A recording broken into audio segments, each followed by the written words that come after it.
నూతన వధూవరులను ఆశీర్వదించిన ఎమ్మెల్యే భాష్యం ప్రవీణ్ సతీమణి భాష్యం లావణ్య. టుడే టీవీ ప్రతినిధి దుగ్గి నాగేశ్వరరావు.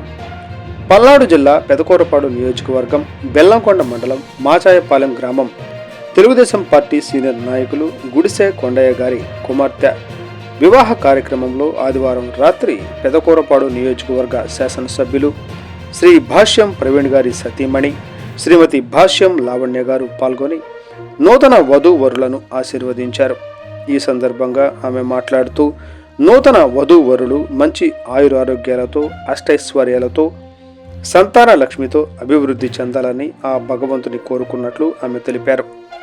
తెలుగుదేశం పార్టీ మన ఎమ్మెల్యే భాష్యం ప్రవీణ్ గారు ప్రతి ఒక్క నాయకులకు కార్యకర్తలకు ఎల్లప్పుడూ అందుబాటులో ఉంటారని అండగా ఉంటారని ఈ సందర్భంగా ఆమె పేర్కొన్నారు. ఈ సందర్భంగా పలువురు మండల తెలుగుదేశం పార్టీ నాయకులు కార్యకర్తలు పాల్గొని వధూవరులను ఆశీర్వదించారు. ఈ కార్యక్రమానికి విచ్చేసిన ఎమ్మెల్యే భాష్యం ప్రవీణ్ గారి సతీమణి శ్రీమతి భాష్యం లావణ్య గారికి మండల తెలుగుదేశం పార్టీ నాయకులకు కార్యకర్తలకు తెలుగుదేశం పార్టీ సీనియర్ నాయకులు మాజీ సర్పంచ్ గుడిసె కొండయ్య ధన్యవాదాలు తెలిపారు.